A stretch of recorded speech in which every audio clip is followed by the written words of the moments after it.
With 16 to go, I hit a century.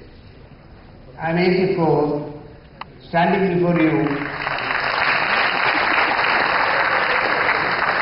as a contented man, satisfied man, humble man, and an absolutely happy man. My life started in a small village in Kerala, a Hindu Orthodox family, and I spent my early years in a small village. The family was good, but at the same time, they followed very orthodox systems, and social discrimination were at its peak. Not knowing all this, I had strange experience. In the meantime, I had read the autobiography of Mahatma Gandhi, My Experiments with Truth, and this book really gave me a lot of inspiration. I learned about the values of life, the need for courage of conviction, the courage of action, self-reliance, discipline, time management, and a variety of other good qualities through this simple book.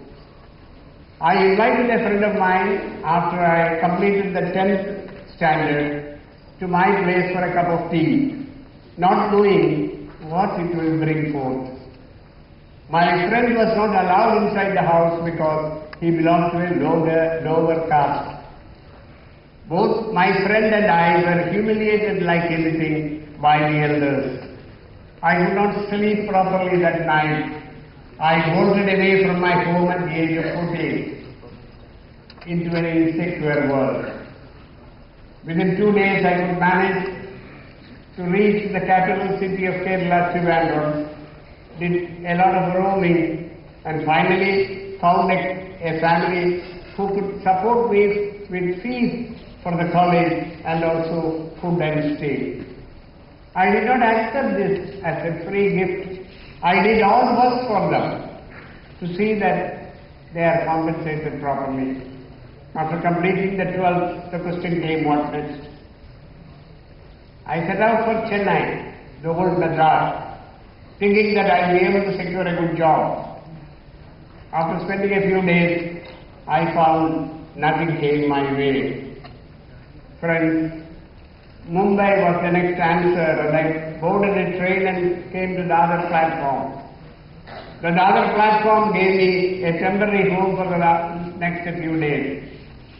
I sat on the platform, roaming around, not knowing what to do. And I still remember in the dead of night, an old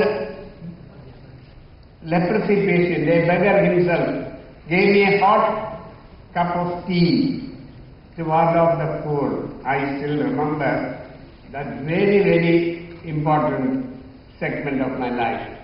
Within a few days I could find again a Samaritan who helped me through my stay and the little food. And within a few days I could secure a job in the railways as an accounts assistant. There were examinations, departmental examinations which I passed one after the other, leading to the highest officer's position. But promotions further depended on seniority, and therefore I was not prepared to wait. Higher ambition was always in my mind. And therefore I studied for graduation, postgraduation MA, law, postgraduate diploma in business management, advertising and public relations, advanced journalism and newspaper management, and ultimately a doctorate.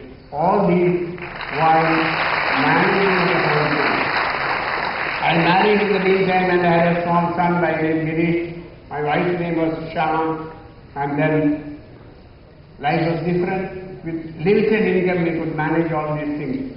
And then I moved on to a leading advertising agency where I could meet a large number of stalwarts in writing, marketing, advertising, public relations, creative activity, everything. My vision broadened. I also grew up in the profession and then ultimately landed in a very important agency in Delhi. Friends, there also I grew up very well And at that time I met a divine person who explained to me the life story of Sri Raghavendra Swami, who is a very great saint of India. I got a lot of dose from him. And then after that I had a copy of Autobiography of a Yogi by Swami Yogananda Paramahamsa. These two books gave me a complete change in my perception.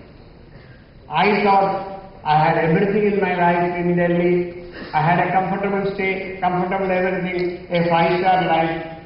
The temporal things were always on the high, but at the same time I became dissatisfied with my life because these things cannot give me ultimate satisfaction. I and my wife discussed about these points several times, and ultimately we opted for simplifying our lives and devoting our lives for social causes.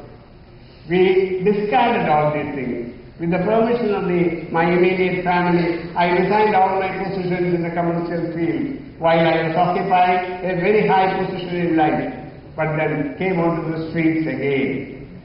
I asked many people, what shall I do? And they told me, you take up leprosy work, because leprosy patients were undergoing the maximum problems in life, indignities in life. So therefore, I did not know much about leprosy. I learned about it, the medical, social, other aspects of this from very eminent people.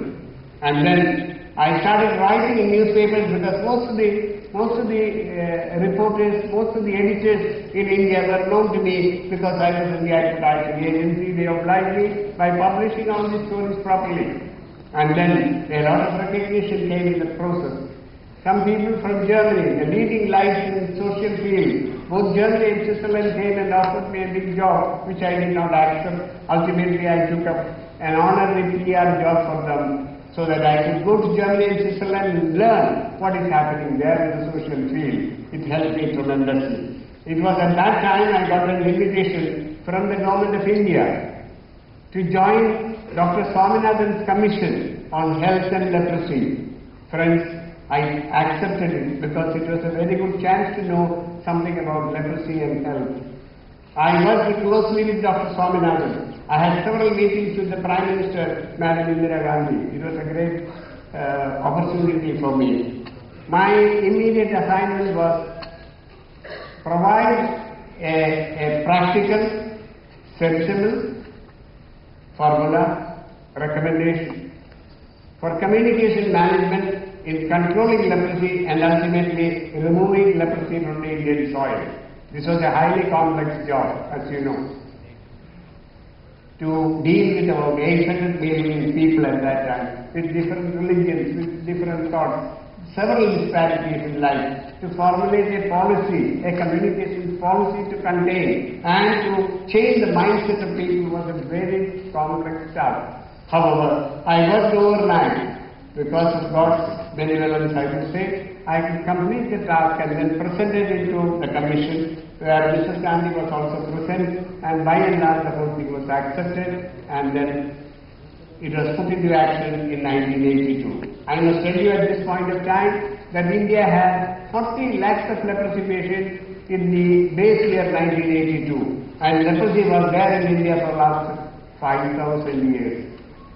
And then this program was put into action, and then what started? Government of India was the program manager, the state government, the municipalities, and a number of NGOs participated in this. It was at that time I started Indian Leprosy Foundation to help the process, and eminent people were drafted into this as trustees in my foundation. They helped. There were very eminent people, cardiologists, very eminent leprologists, very eminent dermatologists, very eminent social workers, all came together. Ultimately, we worked together, and by 2005, that means within just 23 years, with the application of a good scientific policy, which could not be done over 5,000 years, could be managed, and then 40 lakhs of patient load came down to less than a lakh, and India declared to be leprosy. This was the most glorified point for me, because I worked for a cause. I helped the cause. I was throughout with their group, and I could see the results coming in, and it was a very, very happy event. But in the meantime, because of my social work, I could also see eminent personalities like, for example, Mother Teresa a few times. I was invited by the Holy Father, Pope John Paul, and I spent in Vatican 10 days. I gave 2 lectures at the Vatican. I met a number of leading lights, not only in India, but the whole world. And I could also see Mr. J.R. Tata, for example. I worked with Dr. M.S. Swaminathan, the father of the Green Revolution, for a full 3 years. I got several ideas from him. I could also see many eminent people in the process. The latest was last month. I could see Dr. Mr. Narayanamurthy, and presented him with a special award. My friends, by telling all this thing, I wanted to tell you the courage of conviction is very, very important. After having reached 2005, we diversified, because there was very less leprosy work, diversified into a new organization called Indian Development Foundation. In this foundation, the focus is healthcare, residual leprosy, TB, blindness, and other related areas. Then, of course, education for the poor children. We must remember we have something like 8 to 9 million children in this country who have never gone to a school. It is something very, very sad that these children do not have a facility to learn things. We have established 71 Gurukuls in India, 71 Gurukuls across the whole of India, providing free education to a large number of people. With our networking facilities and with the help of other people, we are providing free meals to something like 30,000 people every day all over India. These are great achievements, I would say. The story is not over. We have a large number of ambassadors in this country, social ambassadors, who carry out, who network with the organization. We have a small ambassador by name Sahil. He is only 7 years old. He is an excellent speaker. He can move millions by his speech. Like this, we have several animated people who can change the face of India. Friends, living for selfish purpose has its limitations. The moment you start thinking about larger number of people, our own people, then the entire thing goes away. Jalil Saab mentioned about working for the country, security and all that. Similarly, working for a social cause, trying to improve the lot of people by way of either healthcare or otherwise education and things like this, we will be able to secure a better civil society in future. A better civil society is an absolute must for India, and it is for that purpose you and I must come together. We must forget our differences. We must work together and produce a good society in the near future. Unless we have this society, democratic principles cannot be worked out properly, and then we won't be able to set up good government, responsible government, and accountable government. It is not somebody's job, it is our job. We must go beyond the academic, beyond the textbooks. We must do this because textbooks and academics can give you a limited vision of life. We must go beyond this, and then many things can be done. At the same time, there is also the intellectual arrogance in this country. We must remain humble. Humility is the greatest factor in social work. Friends, if with humility you can manage wonderful things, you can come down to people, discuss with them, understand their problems, and then quite a lot can be done. I have visited thousands and thousands of villages in this country. I must tell you there are 628,000 villages having no facilities in this country. We need to improve all these things. And this is possible only by collective action. You and I must come together. We must work together for a collective action. And this is possible only by social education and social upliftment. In my life, I have been able to achieve certain things and also deliver to the country. I have been able to be a part of the social system to deliver something to the nation only because I I sustain the courage of action, the courage of belief, and also humility at every angle. Friends, we have a lot more to do, I know very well life has its limitations. I am 84, and this is not a permanent figure at all. I have, over a period of time, selected wonderful people, wonderful human beings, and then there are three important youngsters. One is our CEO, Dr. Iyer, he is there in the crowd.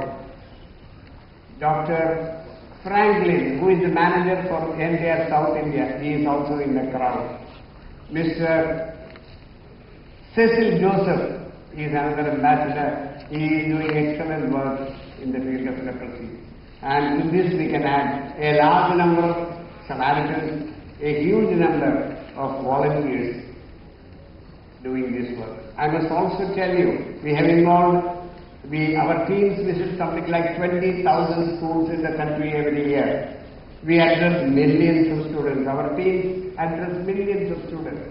And the leprosy work was not done only by medical people or sociologists. This is a wrong reading.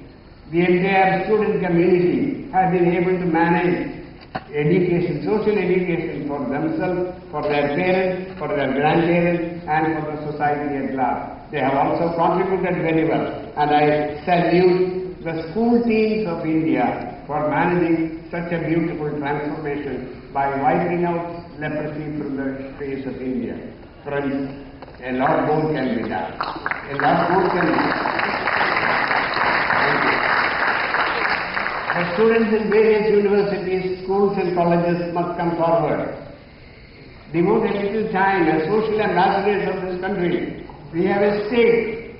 Our country must grow. And for this purpose, we should all come together. Today is the day of networking. Various facilities are available. If we come together, we can certainly bring out a wonderful life. And through this, we can sublimate our own life and also bring edification and goodness in life. The time is running out.